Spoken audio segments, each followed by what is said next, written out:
Bonsoir à tous et bienvenue dans notre émission On a tous besoin. Ce soir, nous allons vous présenter quelques récents témoignages pour vous démontrer qu'on a tous besoin du Seigneur et de ce qu'il peut faire dans nos vies.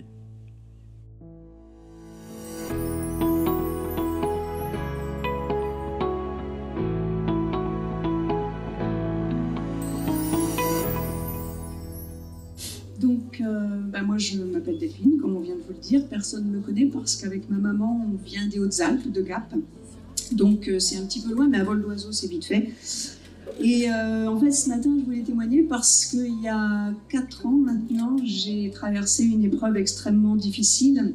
Et avant de commencer, j'aimerais, si vous le permettez, vous lire le début du psaume 116 qui dit « Oui, j'aime l'Éternel car il m'entend. Lorsque je le supplie, il prête l'oreille.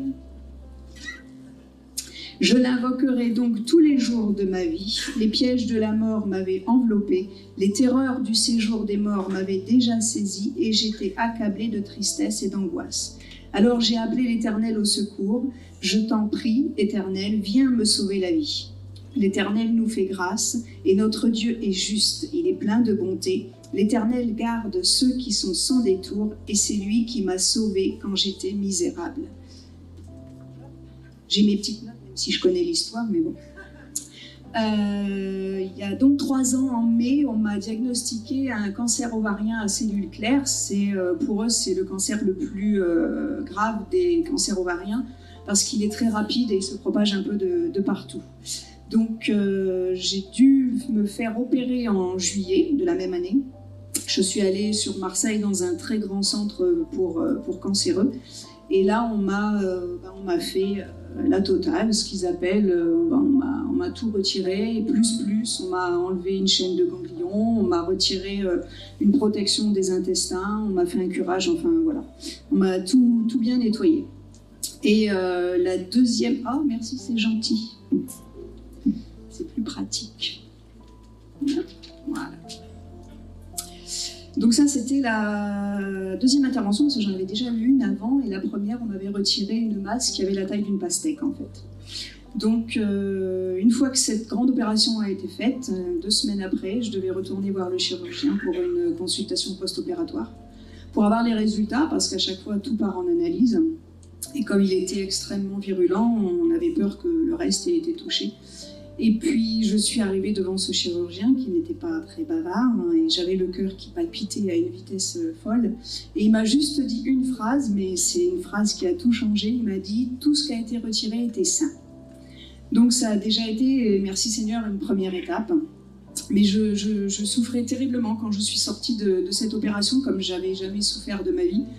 Et ce docteur voulait absolument que dans la continuité, je fasse ce qu'ils appellent le protocole classique, c'est-à-dire l'opération, la chimio et les rayons. Et je ne pouvais pas la commencer parce que j'avais tellement mal, je souffrais tellement que personne ne pouvait me toucher à ce moment-là. Et j'ai même dû aller voir mon médecin parce que je suis sortie de cet institut avec une boîte de Doliprane et ce n'était pas suffisant du tout. Donc quelques jours plus tard, je suis allée voir l'oncologue sur Gap, là où j'habite, parce qu'en fait, ils étaient en lien avec le centre de Marseille.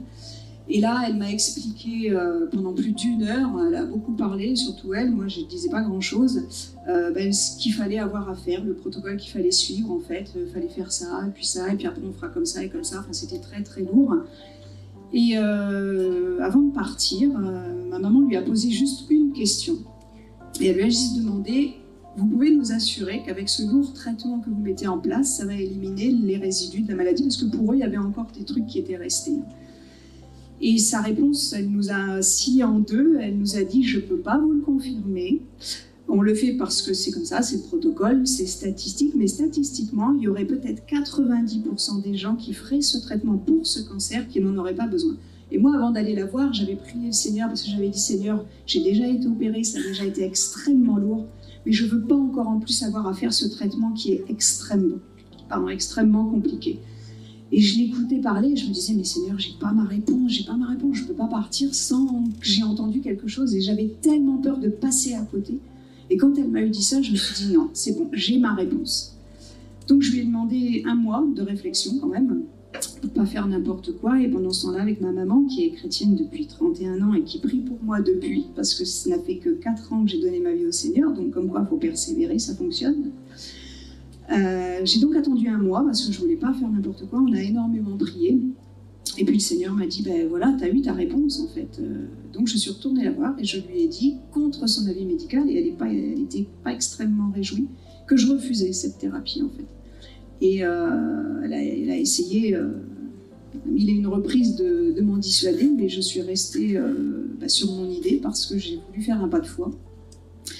Et je lui ai juste demandé si, à la place de ce traitement lourd, il y aurait une prise de sang ou un examen quelconque. Elle m'a dit oui, on peut vérifier s'il y a une activité quelconque par rapport à tout ça par une prise de sang. Ce sont 2 marqueurs bien spécifiques, le CA125. Celui-là, il calcule un petit peu le taux cancéreux des ovaires. Et le LDH qui, lui, calcule tout le risque de cancer qu'il y a dans le reste du corps. Et je lui ai dit, bon, ben, on parle là-dessus. Elle me dit, on fera en plus un scanner. Donc, depuis que je suis allée la voir, donc ça fera 4 ans. On a fait un scanner tous les 6 mois, une prise de sang tous les 3 mois. Et là, dernièrement, je suis passée à 1 an pour le scanner et à 6 mois pour la prise de sang. Et le dernier scanner que j'ai fait en septembre était parfait. La dernière prise de sang, qui a 15 jours, les marqueurs étaient excellents. Donc, je vous ai lu tout à l'heure le début du psaume, et j'aimerais vous lire les passages qui suivent. C'est du psaume 116, 7 à 9, qui dit « Retrouve ta paix, mon âme, car l'Éternel t'a fait du bien. Oui, l'Éternel, tu m'as délivré de la mort, tu as séché mes pleurs, tu m'as préservé de la chute, ainsi je marcherai encore sous le regard de l'Éternel au pays des vivants. » Parce qu'à l'heure actuelle, je ne devrais plus être là. Donc, ce que je vous ai relaté aujourd'hui, c'est une petite partie parce que je l'ai écrit noir sur blanc et ça fait 12 pages. Donc, ça faisait peut-être un peu beaucoup.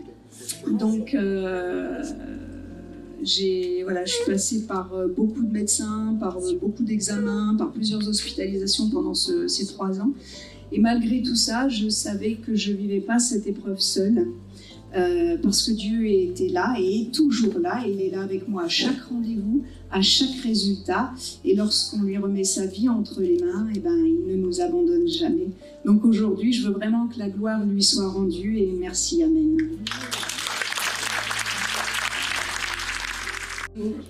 En fait, j'ai quand même beaucoup de joie à vous partager ce que le Seigneur a fait dans ma vie. Il a fait beaucoup de choses, mais je voudrais m'attarder sur... Il m'a libérée en fait, et il m'a réconciliée avec moi-même. Et pour que vous compreniez bien d'où je viens, il va falloir que je vous plante un petit peu le décor et que je vous parle de l'ancienne Mélissa. Mélissa, c'est moi. Je fais un petit peu l'andouille parce que c'est pas un sujet léger que je veux partager avec vous. J'étais quelqu'un d'extrêmement tourmenté dans mon corps et dans mon âme. C'était la lutte permanente. J'avais comme, depuis l'enfance, ou aussi longtemps que je me souvienne, un espèce de malaise important, une honte, un sentiment de saleté, une culpabilité très forte et écrasante qui ne faisait que s'amplifier. Et tout était une lutte. Je me posais des milliards de questions, ça ne s'arrêtait jamais dans ma tête. Je me demandais d'où on vient, où on va, qu'est-ce que c'est que ce bazar, pourquoi les gens ils marchent sur la tête, est-ce que le problème c'est les gens ou est-ce que c'est moi? C'est les deux, comment on fait? Enfin, vraiment, c'était fatigant. Et je me dénigrais beaucoup. J'avais comme un monologue intérieur qui ne faisait que me critiquer, m'accabler, se moquer de moi. Et vraiment, c'était suffocant. Et mon corps était tout bloqué. J'avais l'impression qu'il y avait un problème de connexion entre là et là. Ça bougeait pas. J'avais mal partout. Et... tout paraissait une montagne. Je me retrouvais dans une soirée, par exemple, et puis je me disais, mais... on va voir que je suis pas bien dans ma peau, qu'est-ce que je vais faire avec ce bras? Je vais le mettre là, là, on va voir que je me touche les cheveux, c'est pas normal. Bref, ça, c'était ma vie. Et pourquoi je passe un peu de temps à vous raconter tout ça? Parce que je trouvais que ça manquait un peu d'ambiance. Du coup, je me suis dit que j'allais rajouter ma petite touche. Non. En fait, je pense qu'on est tous concernés par ces choses-là, à plus ou moins grande échelle. Qu'on a tous tendance à jouer un rôle, à essayer de garder les apparences. Bonjour ma sœur, oui, ça va bien. Et au fond, on est mal. Parfois, c'est le tsunami, la solitude, et on le montre pas. Et moi, vraiment, je me suis inventé un personnage, et j'avais peine à le tenir, et j'avais une voix sans cesse qui me disait que j'étais qu'un imposteur. Et je me détestais. profondément. Et jusqu'à avoir des comportements très autodestructeurs et me dire que de toute façon ma vie allait bientôt se terminer et que j'allais faire partie du club des 27. D'ailleurs, Dieu est venu me chercher à 27 ans. Et en fait, je ne vais pas vous raconter mon témoignage de conversion parce que sinon on est là jusqu'à ce soir. Mais juste pour vous dire quand même que moi, les chrétiens et Dieu, ça ne me parlait pas du tout. Je cherchais la vérité vraiment parce que je voyais qu'il y avait un problème. Mais j'avais une seule certitude, c'était que ça ne pouvait pas être Dieu. Et puis Jésus, pour moi, c'était un acteur permanenté avec des sandales qui faisait des téléfilms américains, qui jouait toujours le même rôle en plus. Enfin vraiment, ça ne me parlait pas du tout. Et pourtant, après bien des années, Dieu a fait un chemin dans mon cœur, a fait un chemin dans mes pensées, et il a travaillé sans cesse pour se révéler à moi. Et un jour, tout est devenu logique, et Jésus était devant moi. Et toutes les réponses que je m'étais posées et toutes les solutions dont j'avais besoin, elles étaient en lui. Il y avait tout en lui. Il y avait l'histoire du péché, l'origine de l'humanité, là où on va, d'où on vient. Et là, j'ai eu une bouffée d'air et ma vie a changé. Ma vie a complètement changé. Et je vous dis pas que c'était facile au début, hein. J'arrivais à l'église, mon corps était toujours un peu poqué. Je voyais ces gens qui étaient là, et moi je me disais, une main, allez, jusqu'à me retrouver, si vous me connaissez un peu, à gigoter dans tous les sens maintenant, parce que c'est bon, j'ai retrouvé la mobilité. Donc je vous encourage, c'est possible en fait.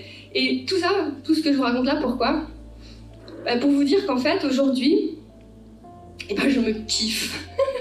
Je me kiffe, vous ne pouvez pas savoir. J'accepte qui je suis pas parfaite, je me pose encore des tas de questions, mais c'est ce que je suis en fait. Je suis relativement calme et posée la plupart du temps. Et puis il y a aussi une autre facette qui est complètement déjantée. Mais c'est ok, c'est possible d'être les deux. Et c'est cool, ça fait un peu de repos des fois. Et en fait, je vous partage tout ça parce que ce que je voulais vous dire, c'est que si c'est possible pour moi, c'est possible pour vous aussi. Et que Dieu, il est bon, c'est un papa. Moi, il m'a pris la main, il m'a amené sur un chemin de guérison. Ça n'a pas été simple. Je vais pas vous mentir, ça coûte rien de rencontrer Jésus, c'est lui qui fait tout le job. Mais une fois que vous mettez les pieds dedans et que vous lui donnez votre vie, ça demande de la persévérance et de la détermination. Mais ça vaut la peine. Parce qu'aujourd'hui, je suis libre, je suis bien, et je peux vous souhaiter que la même chose. Je peux vous souhaiter que de vous réconcilier avec vous-même, de vous aimer, et vous verrez que vous aimerez beaucoup plus les autres après. Parce que, en fait, Dieu, il a fait ça pour nous. Il nous a sauvés, il nous a créés sans faire d'erreur, et il nous veut libres. Et franchement, c'est le panard. Alors, si à la fin du culte, vous vous sentez interpellé, que vous avez envie de recevoir ce que nous avons reçu, venez, on priera pour vous avec plaisir. Soyez bénis. Merci à vous d'avoir suivi cet épisode et nous vous donnons rendez-vous la semaine prochaine pour encore plus de témoignages. Bonne soirée à vous. Chers amis, on a tous besoin d'un médecin, d'un kiné, d'un banquier, d'un charpentier, d'un avocat, d'un psychologue, d'un comptable et pourquoi pas d'un homme d'église. Cela se faisait non seulement par le passé, mais se pratique également aujourd'hui. Si vous souhaitez prendre contact avec nous, un téléphone, le 09 53 61 77 96 ou pourquoi pas sur rendez-vous, lieu la Cité de Lumière, l'adresse le 46 rue du Faubourg Sermoran à Voiron.